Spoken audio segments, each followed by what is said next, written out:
Hi friends, ಅಮ್ಮನ ಕೈ ರುಚಿಗೆ ಸ್ವಾಗತ. ನೋಡಿ ನಿಪ್ಪಟ್ಟು ಮಾಡೋದು ಹೇಗೆ ಅಂತ ನೋಡೋಣ. ನಾವು ಬೇಕ್ರಿನಲ್ಲಿ ತಂದರೆ ಯಾವ ಥರ ಟೇಸ್ಟ್ ಬರುತ್ತೋ ಅದೇ ಥರ ಟೇಸ್ಟ್ ಬರುತ್ತೆ. ಈಸಿಯಾಗೆ ಮಾಡ್ಕೊಳ್ಬೋದು. ಮಕ್ಕಳೆಲ್ಲ ತುಂಬ ಇಷ್ಟಪಟ್ಟು ತಿಂತಾರೆ. ನೋಡಿ ಈಗ ಹೇಗೆ ಮಾಡೋದು ಅಂತ ನೋಡೋಣ. ನೋಡಿ ಅದಕ್ಕೆ ಬೇಕಾಗಿರೋದು ಹುರ್ಗಡ್ಲೆ. ನೋಡಿ ಇಲ್ಲಿ 1/4 ಕಪ್ಪಷ್ಟು ತೊಗೊಂಡಿದ್ದೀನಿ. ಕಡಲೆಕಾಯಿ ಬೀಜ ಹೊಟ್ಟೆಲ್ಲ ತೆಗೆದಿಟ್ಟಿರೋದು ಅರ್ಧ ಕಪ್ ಇದೆ. ನೋಡಿ ಅಚ್ಕಾರದ ಪುಡಿ ಮತ್ತು ಕರಿಬೇವು ಸಣ್ಣದಾಗಿ ಕಟ್ ಮಾಡಿರೋಂಥದ್ದು, ಜೀರಿಗೆ ಮತ್ತು ಪೆಪ್ಪರ್ ಪೌಡ್ರು, ಉಪ್ಪು ಸ್ವಲ್ಪ ಮತ್ತು ಇಂಗು ಹಾಕೋದ್ರಿಂದ ಜೀರ್ಣನೂ ಆಗುತ್ತೆ ಮತ್ತು ಟೇಸ್ಟು ಚೆನ್ನಾಗಿ ಬರುತ್ತೆ. ನೋಡಿ ಅಕ್ಕಿ ಹಿಟ್ಟು 2 ಕಪ್ ತೊಗೊಂಡಿದ್ದೀನಿ.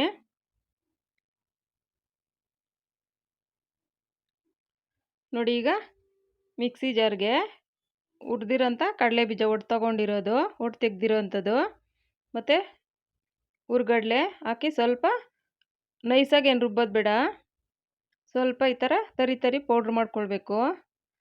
ಈಗ ಅದನ್ನು ಅಕ್ಕಿ ಹಿಟ್ಟಿಗೆ ಸೇರಿಸ್ಕೊಳ್ಬೇಕು. ನೋಡಿ ಜೀರಿಗೆ 1 ಚಮಚದಷ್ಟು,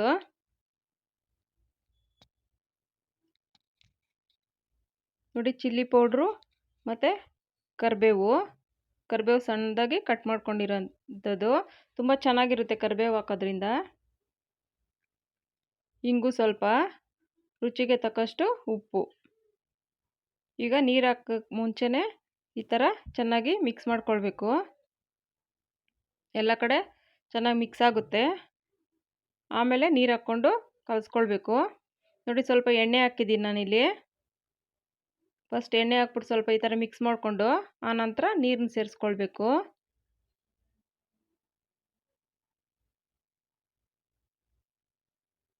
ನೋಡಿ ಈಗ ಮಿಕ್ಸ್ ಆಗಿದೆ. ಸ್ವಲ್ಪನೇ ನೀರು ಹಾಕ್ಕೊಂಡು ಈ ಥರ ಕಲಿಸ್ಕೊಳ್ಬೇಕು. ಒಂದೇ ಸರಿ ಹಾಕೋದು ಬೇಡ, ನೀರು ತೆಳುವಾಗ್ಬಿಡುತ್ತೆ. ಆಮೇಲೆ ತಿರುಗಿ ಅದಕ್ಕೆ ಅಕ್ಕಿ ಹಿಟ್ಟೆಲ್ಲ ಸೇರಿಸಿ ಇದು ಮಾಡಬೇಕು. ನೋಡ್ಕೊಂಡು ಸ್ವಲ್ಪನೇ ಹಾಕಿದ್ರೆ ಚೆನ್ನಾಗಿ ಬರುತ್ತೆ. ನೋಡಿ ಚೆನ್ನಾಗಿ ಈ ಥರ ಈ ಅದಕ್ಕೆ ಕಲಿಸ್ಕೊಳ್ಬೇಕು. ಗಟ್ಟಿನೂ ಇರಬಾರ್ದು, ತೆಳುವೂ ಇರಬಾರ್ದು. ನೋಡಿ ಮೀಡಿಯಮ್ಮಾಗಿ ಚೆನ್ನಾಗಿದೆ. ನೋಡಿ ಸಾಫ್ಟಾಗಿ ಬಂದಿದೆ ಎಣ್ಣೆ ಹಾಕಿರೋದ್ರಿಂದ. ನೋಡಿ ಇಲ್ಲಿ ಒಂದು ಕವರ್ಗೆ ಎಣ್ಣೆ ಸವರ್ಕೊಳ್ಬೇಕು ಮತ್ತು ಲಟ್ಟಣಿಗೆಗೂ ಎಣ್ಣೆ ಸವರ್ಕೊಳ್ಬೇಕು. ನೋಡಿ ಈ ಥರ ಒಂದು ಕವರ್ ಮೇಲೆ ಸ್ವಲ್ಪ ಎಣ್ಣೆ ಸವರ್ಕೊಂಡ್ರೆ ಈಸಿಯಾಗೆ ಬರುತ್ತೆ ನಾವು ತೆಗಿಬೇಕಾದ್ರೂ. ನೋಡಿ ಈಗ ಕಲಸಿರೋ ಹಿಟ್ಟೇನಿದೆ ಈ ಥರ ಚಪಾತಿ ಥರ ಅಗಲಕ್ಕೆ ಮಾಡ್ಕೊಳ್ಬೇಕು. ತುಂಬ ತೆಳು ಬೇಡ, ಸ್ವಲ್ಪ ಮಂದನೂ ಬೇಡ. ಮಂದ ಇದ್ದರೆ ಪೂರಿ ಥರ ಉಬ್ಬಿಡುತ್ತೆ. ಮೀಡಿಯಮ್ಮಾಗಿ ಮಾಡ್ಕೊಳ್ಬೇಕು. ನೋಡಿ ಈ ಥರ ಒಂದು ಕಪ್ ಏನಾದರೂ ಎಡ್ಜಸ್ ಈ ಥರ ಇರಬೇಕು ಶಾರ್ಪಾಗಿ.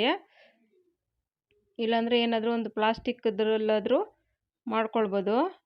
ಈ ಥರ ಕಟ್ ಮಾಡಿದ್ರೆ ಶೇಪ್ ಚೆನ್ನಾಗಿ ಬರುತ್ತೆ. ಈಸಿಯಾಗಿ ಒಂದೇ ಸರಿ ಮಾಡ್ಕೊಳ್ಬೋದು. ನಾವು ಒಂದೊಂದೇ ಮಾಡೋದಕ್ಕಿಂತ ಈ ಥರ ಮಾಡೋದ್ರಿಂದ ಒಂದೇ ಸರಿ ಮಾಡ್ಕೊಳ್ಬೋದು. ನೋಡಿ ಒಂದೇ ಶೇಪಲ್ಲಿ ಚೆನ್ನಾಗಿ ಬಂದಿದೆ. ನೋಡಿ ಈ ಥರ ತೆಳುವಿರಬೇಕು. ತುಂಬ ತೆಳುವಿದ್ರೆ ರೋಸ್ಟ್ ಥರ ಆಗಿಬಿಡುತ್ತೆ, ಗಟ್ಟಿ ಥರ.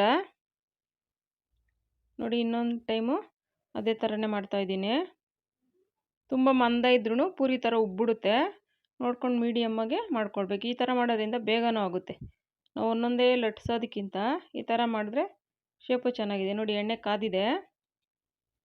ಸ್ವಲ್ಪ ಲೋ ಫ್ಲೇಮ್ ಇಟ್ಕೊಂಡು ನೋಡಿ ಈ ಥರ ಒಂದೊಂದೇ ನಿಪ್ಪಟ್ಟನ್ನ ಎಣ್ಣೆ ಒಳಗಡೆ ಬಿಡಬೇಕು.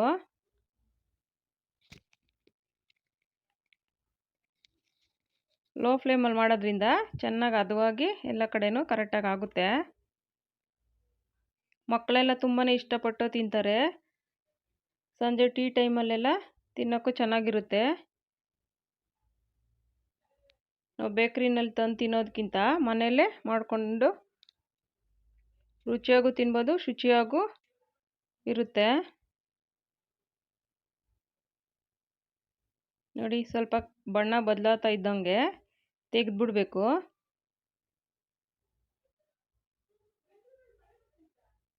ತುಂಬ ಏನು ರೋಸ್ಟ್ ಮಾಡೋದು ಬೇಡ,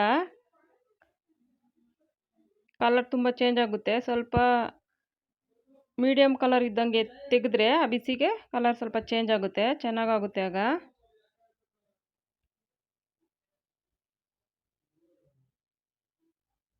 ನೋಡಿ ಆಗಿದೆ ಈಗ.